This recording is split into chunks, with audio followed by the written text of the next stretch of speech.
Right now, there's probably a garlic bulb in your kitchen. You have been buying it your whole life. Maybe you even tried to grow some once. You pressed the cloves and point up exactly the way every guide said. You watered them. You waited. And what came up was thin, yellow, barely worth the soil it grew in. You assumed you did something wrong. Wrong depth, wrong timing, wrong variety. Here is what the garlic industry never needed you to find out. The bulb you planted almost certainly carried a post-harvest pesticide, one specifically designed to stop it from growing. It does not appear anywhere on the label. You were never meant to know it was there. And by the end of this video, you will understand exactly what it is, why it is legal, and what growers who actually succeed use instead. Have you ever had anyone explain to you why your homegrown garlic kept failing? Type yes or no in the comments right now. Okay, so here is the part the grocery store bin does not tell you. The compound is called Maleic Hydrazide. The Environmental Protection Agency classifies it as a pesticide. It is sprayed onto garlic after harvest. Its job is to stop sprouting during months of cold storage and ocean shipping. It is effective enough to suppress a bulb for up to 12 months. And here is the critical detail. There is no legal requirement to disclose it on the label, not even in small print, not even in any print at all. You've been handing money to an industry that sold you a chemically suppressed bulb, watched you plant it, watched it fail, and said nothing. That is not a gardening problem. That is an industry protecting its revenue. Now, before I go further, I want to share something that landed in my inbox last month. I received messages from people who have been following this work for years. This one stopped me. Dorothy is 71, a retired school librarian from upstate New York. She wrote to me after 6 years of failed garlic harvest. 6 years. She had tried raised beds. She had tried containers. She had amended her soil every single autumn. Her message said this: I thought I had a black thumb. I stopped trying last year. Then I found your channel. I am going to come back to Dorothy. But first, you need to understand what she was actually planting all those years. And this is where it gets really interesting. Here's what most people do not realize about the garlic supply chain. Roughly 80% of the garlic sold in American supermarkets does not come from California at all. It comes from China. A 2015 investigation by the Cornucopia Institute found that much of this imported garlic is grown in heavily polluted agricultural regions, bleached with chlorine during processing for whiteness, then treated with maleic hydrazide before export. And since country of origin labeling for bulk produce was rolled back in 2015, the bulb in the bin has no obligation to tell you where it came from. Stop and really think about what that means. The object you took home, pressed into soil, watered through an entire autumn and winter. That object was never meant to see soil again. It was designed for a shelf, not a garden. Now here's the piece that ties it all together. Most guides tell you that you failed because of one of three things: wrong planting depth, wrong timing, wrong soil. And I want to go through each one because each one is only half the story. All right. Mistake number one, depth. Every beginner guide says 2 inches deep, and 2 inches is correct. But it only works if the clove you are planting is biologically capable of responding to soil conditions. A bulb treated with maleic hydrazide has had its growth signaling chemically interrupted. You could plant it at the perfect depth in perfect soil, and it would still produce a weak, struggling plant. The problem was not your 2 inches. The problem was the clove itself. Now mistake number two, timing. People are told to plant in October and then panic when nothing emerges by November. Here is the truth. Hardneck garlic needs 6 to 8 weeks of temperatures at or below 40 degrees Fahrenheit to trigger proper bulb development. That is called vernalization. Without it, the plant puts energy into leaves and almost nothing into the bulb below. But here is what most guides do not tell you. Commercial softened garlic from the grocery store was selected for California's mild winters. It was never bred for cold vernalization in the first place. If you live north of Zone 7, you have been planting the wrong botanical type entirely. Not the wrong timing, the wrong plant. And mistake number three, soil. This one is the piece most people miss completely. A developing garlic bulb needs to expand outward as it forms. Think of a wilted plant in a pot that has been in the same soil for 3 years. The roots have nowhere near to go. The plant gives you less because the soil gives it no room. That is exactly what compacted garden bed soil does to a garlic bulb. It physically resists the bulb expanding. The plant produces smaller, tighter cloves because the earth around it would not allow anything more. This is why a 5-gallon bucket of fresh potting mix outperforms most garden beds. There is no compaction. There is no resistance.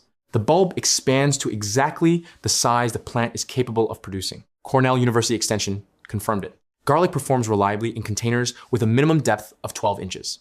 A standard 5-gallon bucket meets that depth exactly. Now, this is the part where I need to be honest with you about something. Let me break this down simply. The seed garlic sold by small specialty suppliers is a completely different botanical category. It is called hardneck garlic, Allium sativum ophioscoridon. It was maintained for centuries in Eastern Europe and Central Asia. It was bred for cold winters, deep flavor, and large cloves that are easy to peel. A 2004 study in the Journal of Agricultural and Food Chemistry confirmed this. The sulfur chemistry in hardneck varieties is measurably different from commercial softneck garlic. This is not a preference. This is not a matter of taste. The chemistry is different. And the reason hardneck garlic disappeared from grocery shelves is not flavor. It is logistics. Hardneck does not machine process cleanly. Its shelf life is shorter. It does not survive 12 months in cold storage the way a chemically treated commercial bulb does. The commercial supply chain optimized for every step of the journey except the one that matters most, the moment you eat it. Now here's Dorothy's message again. She read about hardneck garlic on a small farm website. She found a supplier in Washington state called Fillory Garlic Farm. She ordered half a pound of Ramboll seed garlic for $11. Half a pound. $11. She wrote to me, I almost did not order it. I thought I would just fail again. I want to walk you through exactly what Dorothy did, because this is the protocol. And if you're finding this helpful, tap like right now. It costs you nothing, but it changes whether the next person who needs this information finds it. All right? Here is the exact setup. Get a 5-gallon bucket.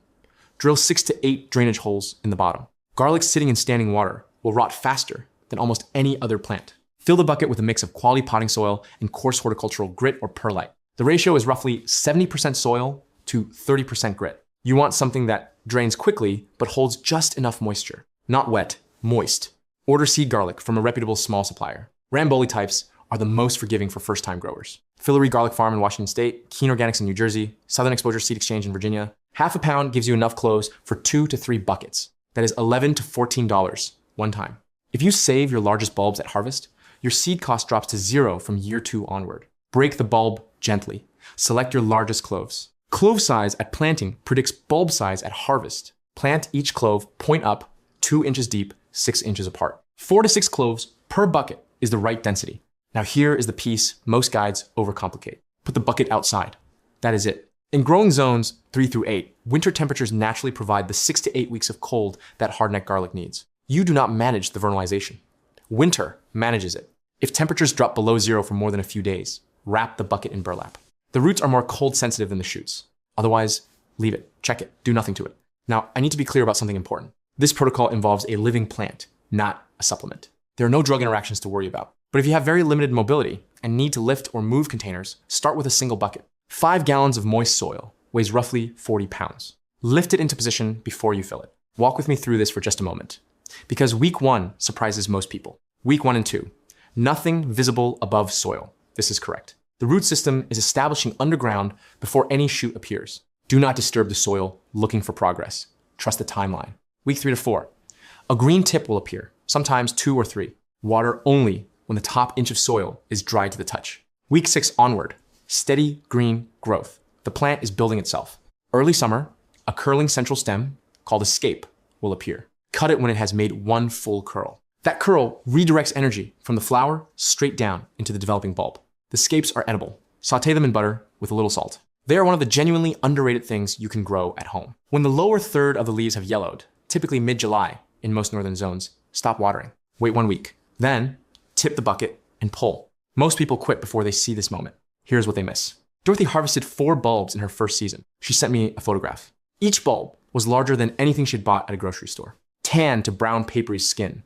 Fewer cloves than a commercial bulb. But each clove, the size of her thumb. Her message said, I stood in my backyard holding one of these and I cried. Not because it was garlic, because I had believed for 6 years that I just could not grow things. Now, Dorothy's results were on the stronger end of what I typically see in a first season. Your yield will depend on your zone, your timing, and the clove size you started with. But the direction is consistent. Hardneck garlic from clean seed stock, planted in uncompacted fresh potting medium with natural winter vernalization, outperforms grocery store results in almost every case I have followed. After your first harvest, store your bulbs in mesh bags at room temperature. Low humidity, good airflow. Select your 4 largest bulbs. Set them aside as next year's seed stock. Your cost from year 2 onward is whatever the potting medium costs split across multiple seasons. A few dollars at most. The garlic industry generates approximately $46 billion globally every year. The solution to the problem that industry creates costs $11 to start, and nothing after that. Today you understand 3 things that most gardening guides never explain together. What Maleic Hydrazide is and why it is on your grocery store bulb. Why hardneck garlic is biologically different from what the commercial supply chain sells.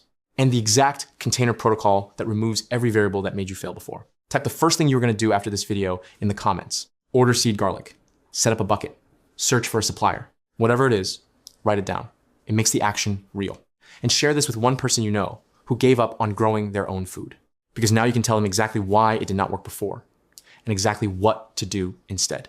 One more thing before you go. There's a question nobody seems to be asking about garlic and soil biology. What happens inside fresh potting medium after a winter with hardneck garlic roots in it? The answer connects to something most growers never use twice. That is the next video. Make sure you are subscribed so you do not miss it.